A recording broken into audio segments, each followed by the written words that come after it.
Hello friends, welcome to mathematics world. Doctor Sonen Gupta on maths class. Dear friends, जैसे कि आप जानते हैं, मैं आपको इंजीनियरिंग मैथमेटिक्स 2 का दिसंबर 2023 के पेपर का सॉल्यूशन सॉल्व करा रहा हूं, जिसमें अभी तक हम क्वेश्चन नंबर 1 से लेकर क्वेश्चन नंबर 6 तक सॉल्व कर चुके हैं। आज हम बात करें क्वेश्चन नंबर 7 के बारे में, जो कि बहुत इंपॉर्टेंट क्वेश्चन है। और इस क्वेश्चन की खास बात यह है कि 14 मार्क्स में ये क्वेश्चन पूछा गया था।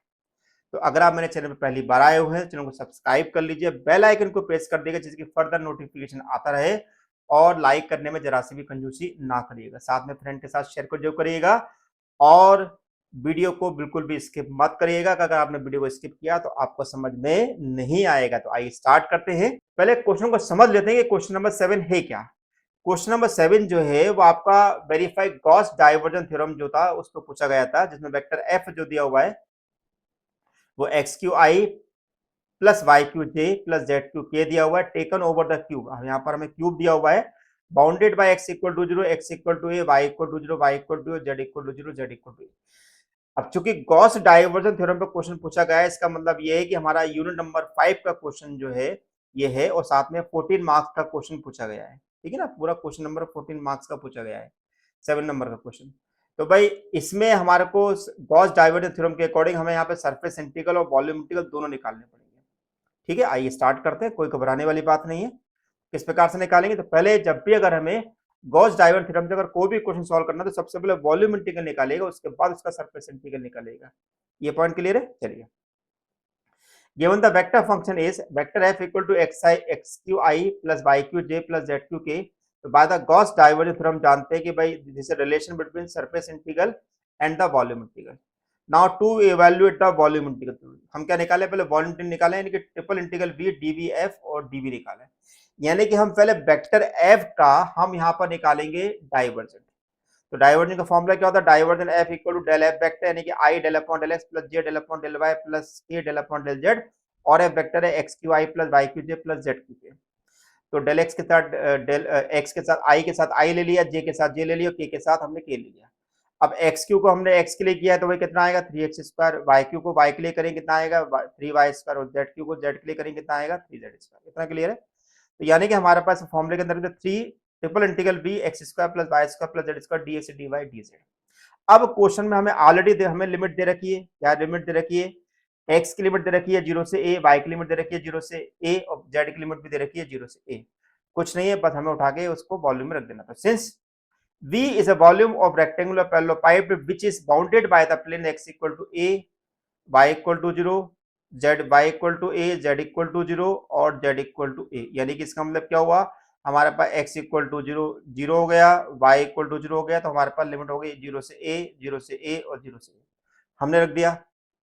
अब क्योंकि तीनों लिमिट हमारे पास कांस्टेंट, तो पहले हम z के लिए करेंगे, तो z के लिए करेंगे तो एक्स स्क्वायर को अगर हम z के लिए करेंगे कितना आएगा x square z, y square को z के लिए करेंगे तो वाई स्क्वायर जेड, और जेड स्क्वायर को z के लिए करेंगे तो जेड क्यू अपॉन 3। लिमिट रख दी तो कितना आएगा ए एक्स स्क्वायर ए, वाई स्क्वायर ए और ए क्यू अपॉन 3। अब हमने ये एक्स के जेड के लिए कर दिया, अब किसके लिए करना है, वाई के लिए करना है।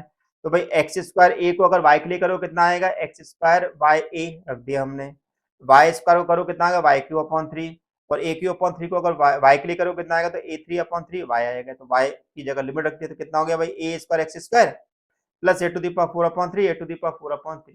अब क्या बचा भाई मेरे पास, यहाँ पे बचा मेरे पास ओनली एक्स। अब मैं एक्स के लिए करूंगा, एक्स के लिए किया तो कितना हुआ a square x q upon 3, a की power 4 upon 3 x, a to the power 4 upon 3 x.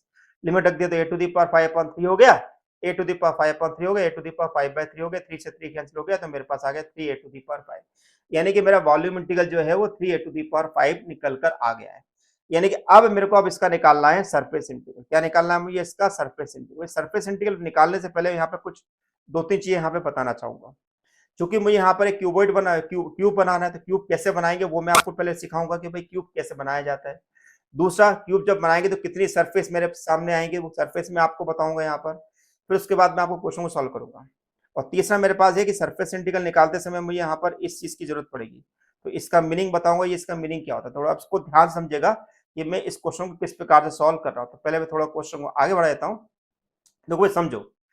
अगर हमें कहीं पे भी अगर हमें सरफेस इंटीग्रल निकालना है, जिसमें हम लिखते हैं vector f dot n d s, तो इसका मीनिंग क्या होता है, इसका मीनिंग मेरे पास होता है दिस इज एफ, बिल्कुल ध्यान से समझिएगा, ये मेरे पास होता है this is F1 dy dz plus F2 dx dz और F3 dx dy।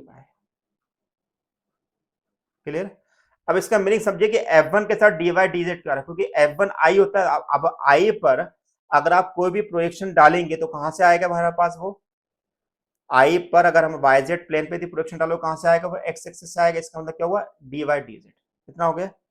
इसी प्रकार अगर j पर, अगर हमें j पे अगर प्रोजेक्शन डालना, j हमारे पास क्या होता है y, तो y पे प्रोजेक्शन का y प्रोजेक्शन कहां पे आएगा xz प्लेन पे आएगा। ये बात समझ आ रही है, अपोजिट जाएगा। अगर yz है तो i आ गया, zx है तो j आ गया, और xy है तो क्या आ गया। इतना ध्यान रखेंगे। अब हम डायग्राम बनाना समझते हैं कि डायग्राम कैसे बना रहे हैं इसका।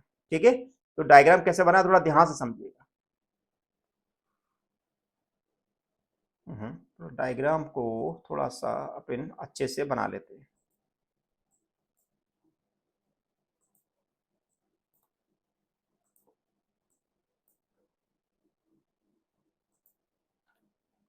ठीक है,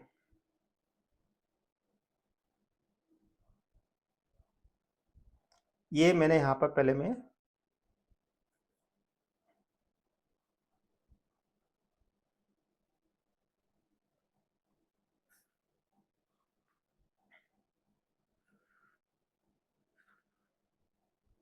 इसको मैंने इस प्रकार से इसको जोड़ दिया। ठीक है, ये मेरे पास हो गया y एक्सिस, ये मेरे पास हो गया x एक्सिस, ये मेरे पास हो गया z एक्सिस। इतना क्लियर है। अब देखिए मैं यहाँ पर इसकी नेमिंग कर देता हूँ। नेमिंग कैसे करता हूँ यहाँ पर मैं, तो नेमिंग करने का तरीका है, this is your o, this is your a, this is your b, this is your c, this is your d, this is your e, this is your f और this is your g। इतना clear है। ठीक है, अब चूंकि मेरे पास ये वाली लेंथ कितनी दे रखी है ए दे रखी है, ये वाली लेंथ कितनी दे रखी है ए दे रखी है, ये वाली लेंथ कितनी दे रखी है ए दे रखी है, तो इसका मतलब ये हुआ कि भाई इस ए के कोऑर्डिनेट हो गए मेरे पास ए 0 0, सी के कोऑर्डिनेट हो गए मेरे पास 0 ए 0, ई के कोऑर्डिनेट हो गए मेरे पास 0 0 ए। ठीक है, इसके बाद बी के कोऑर्डिनेट मेरे पास होगा ए 0, डी के कोऑर्डिनेट मेरे पास हो गए, डी के कोऑर्डिनेट मेरे पास हो जाएंगे भाई this is 0 A A. F के कोऑर्डिनेट मेरे पास हो जाएंगे दिस इज, क्योंकि एक्स और जेड है तो इसका मतलब होगा ए 0 और ए, और जी के कोऑर्डिनेट हो जाएंगे ए और ए। इतना क्लियर है भाई। अब बात करते हैं कि हमें इन पे प्रोजेक्शन डालना है पास। ठीक है, क्या डालना है, प्रोजेक्शन डालना है। तो प्रोजेक्शन डालेंगे, जैसे कि मेरे पास ये वाला प्रोजेक्शन मेरे पास है, दिस इज योर पहला प्रोजेक्शन में डाला, तो इसको मैं लिख देता हूँ S1। अब इसकी सरफेस मेरे पास क्या है, सरफेस मेरे पास इसकी होगी, किस डायरेक्शन में जा रहा है ये जे की डायरेक्शन में जा रहा है। ठीक है, दूसरा सरफेस मैंने ऊपर वाला लिया, तो ये सरफेस मेरे पास क्या है S2, इसके डायरेक्शन जो है नीचे वाले से अपोजिट है, तो यानी कि ये हो गया मेरे पास के लिए। तीसरा सरफेस मेरे पास इधर वाला जा रहा है, इसको बोल देता हूँ मैं S3। ठीक है, फिर चौथा सरफेस मेरे पास सामने की तरफ आ रहा है, इसको बोल देता हूँ मैं S4 या एस S4। ठीक है, एक इसके नीचे जाएगा, इसको S5 बोल देता हूँ, और एक इसके मेरे पास पीछे की तरफ जाएगा, पीछे की तरफ, उसको बोल देता हूँ मैं S6। तो इस प्रकार से सरफेस बनाई जाती है। ठीक है, तो डायग्राम आपको समझ में आ गया होगा क्या क्या होगा। अब देखो इसमें दो तीन चीजों ध्यान रखना। जब S1 की अपन बात करें तो यहाँ पर मेरे पास क्या है, y इक्वल टू ए है। क्या है, y इक्वल टू ए है। y इक्वल टू में ए क्यों ले रहा हूं मैं, क्यों, क्योंकि ये y की डायरेक्शन में। अब इसी का अपोजिट जाऊंगा तो इसका अपोजिट जाएगा तो मेरे पास क्या होगा, जैसे -j, तो यहाँ पे y कितना होगा 0, है ना। ऊपर वाला अगर S2 है तो ये हमारे पास क्या होगा, यहाँ पर z की वैल्यू a हो गई। इसी के नीचे अगर मैं इसका अपोजिट लूंगा S5, तो S5 हमारे पास क्या होगा -k, तो -k पे मेरे पास क्या होगा z इक्वल टू 0।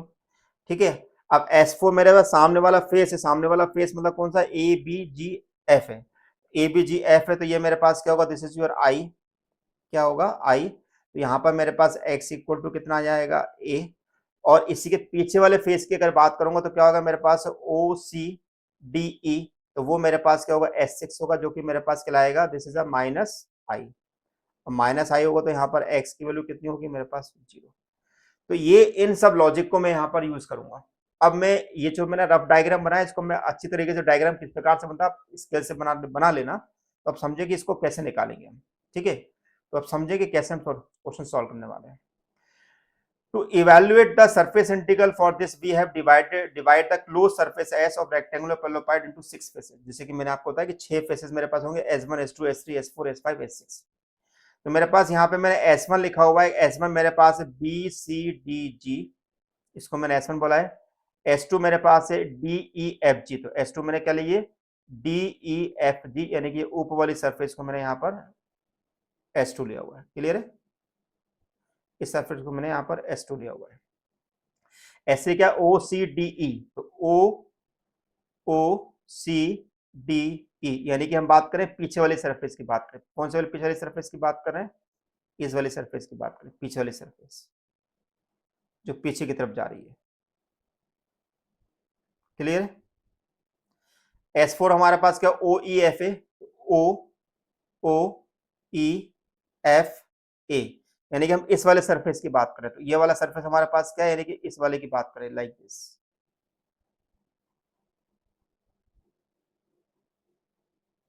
है ना, इस वाले सरफेस की बात की जा रही है, क्लियर है। अब बात करें ए बी जी एफ, यानी कि S5 क्या हमारे पास ए बी जी एफ, यानी कि सामने वाले फेस की बात करें, सामने वाला फेस मेरे पास क्या हुआ, तो मेरा सामने वाला फेस क्या हुआ भाई, तो मेरे पास सामने वाला फेस हो गया भाई ये वाला,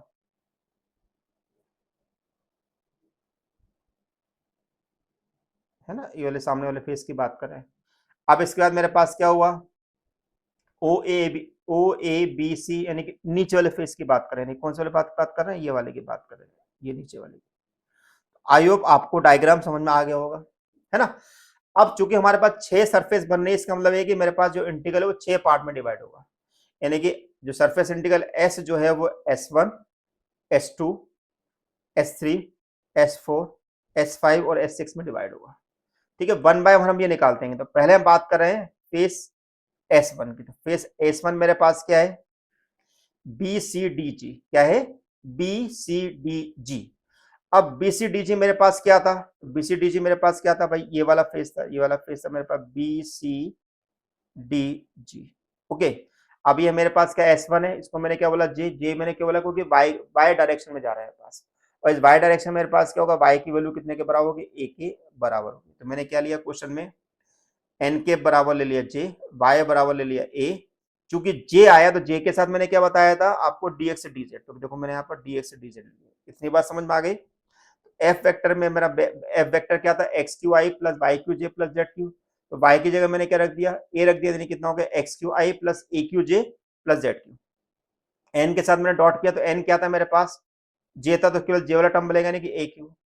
और चूंकि मैं ये एक्स और जेड पे इंटीग्रेट करना, तो एक्स और जेड दोनों की लिमिट कितनी चल रही है, 0 से a चल रही है, तो मेरे पास क्या लिखा जाएगा, this is a surface integral f dot n d s equal to 0 to a q d x d z. तो एक्स का इंटीग्रल हो गया एक्स, द डी एक्स का इंटीग्रल हो गया एक्स, डी जेड का इंटीग्रल हो गया जेड, यानी कि हमको मिलेगा a to the power 5। I hope आपको पहला इंटीग्रल समझ में आ गया होगा। अब बात करते हैं कि हमारा सेकंड इंटीग्रल कैसे निकालेगा, यानी कि अब सेकंड सरफेस क्या हो गया, सेकंड सरफेस क्या ले रहे हैं, बिल्कुल ध्यान से देखिएगा। दूसरी सरफेस क्या है मेरे पास, डी ई एफ जी, तो डी ई एफ जी मेरे पास क्या भाई, D E F G, this is D E F G. कहां पे आ रहा है, ऊपर वाले पार्ट पे आ रहा है, ऊपर वाले पार्ट पे क्या एस टू इक्वल टू के है, चूंकि जेड डायरेक्शन में जा रहा है, इसका मतलब क्या हुआ, यहाँ पर जेड की वैल्यू कितनी होगी, ए के बराबर होगी। तो मैंने एन के कितना ले लिया, के, जेड इक्वल टू हो गया ए, तो डी जेड कितना होगा, जीरो, उसको डिफरेंट करेंगे। अब चूंकि एन क्या है, तो के साथ क्या था मेरे पास है, के अपोजिट क्या होगा, क्या होगा डी एक्स डी वाई, तो डी एक्स डी वाई ले लिया मैंने। तो एफ, तो मैंने जेड की जगह ए रख दिया, तो क्या होगा x q i plus y q j plus a q, दोनों को डॉट किया तो कितना आ गया ए क्यू, फिर मैंने इसको इंटीग्रेट किया 0 to a a q d x d y, तो मेरे पास a टू द पावर 5 आ गया। दूसरा सरफेस समझ में आ गया। अब बात करते हैं तीसरे सरफेस की। तीसरा सरफेस मेरे पास क्या है, OCDE। तो भाई OCDE मेरे पास कहां पर है, वेयर OCDE, भाई दिस इज OCDE है ना, यानी कहां पर है, पीछे की तरफ है। तो यहाँ पर क्या S3 है, और S3 पे क्या लिया मेरे पास माइनस आई, क्योंकि वो x के अपोजिट, तो x के अपोजिट, तो वहां पर x की वैल्यू कितनी होगी, 0 है ना। तो मैंने यहाँ पर क्या ले लिया, अब n equal to minus i, x equal to zero, d x equal to zero, और डी चूंकि आई आया तो आई के अपोजिट क्या होगा, डी वाई डी जेड, तो डी वाई डी जेड ले लिया। तो यहाँ पे मैंने x की जगह रख दिया 0, तो Y q j plus z Q, दोनों को डॉट किया, तो माइनस, क्योंकि मेरे पास आई है नहीं तो 0 हो जाएगा, तो तीसरा इंटीग्रल आ जाएगा 0। इसको ध्यान समझना, क्योंकि यहाँ पर हमने क्या बोला है, क्योंकि मेरे पास मैं डॉट आई कर रहा हूँ, तो मुझे पता है कि भाई आई को जे के साथ करूंगा 0 मिलेगा, आई को के साथ करूंगा तो भी 0 मिलेगा, तो यानी कि ओवरऑल मेरे पास क्या आएगा, 0 आएगा, यानी कि मेरा इसका इंटीग्रल 0 हो जाएगा। ओके, अब बात करते हैं सरफेस S4। अब S4 मेरे पास क्या है, OEF है, तो मेरे पास OEF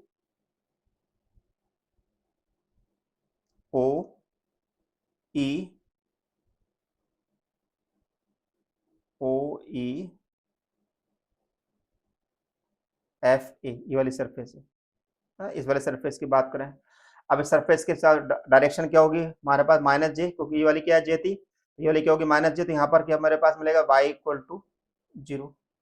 ठीक है, तो मैंने क्या लिया, n equal to minus j, y equal to 0, d y equal to 0, और डी एस पर क्या होगा, डी एक्स डी जेड। तो f कितना मिलेगा, x q i plus z q k, क्योंकि मेरे पास y की वैल्यू 0 है।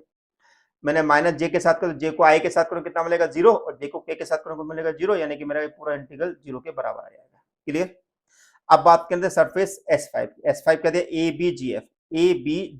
ABGF का मतलब क्या हुआ, ये वाला सरफेस सामने वाला, फ्रंट वाला जो हमें दिखाई देता है, ये फ्रंट वाला है ना, फ्रंट वाला हमें सामने की तरफ देखा ABGF। अब ये क्या आ रहा है, सामने की तरफ आ रहा है, सामने की तरफ आ रहा है, मतलब कि ये S5 है।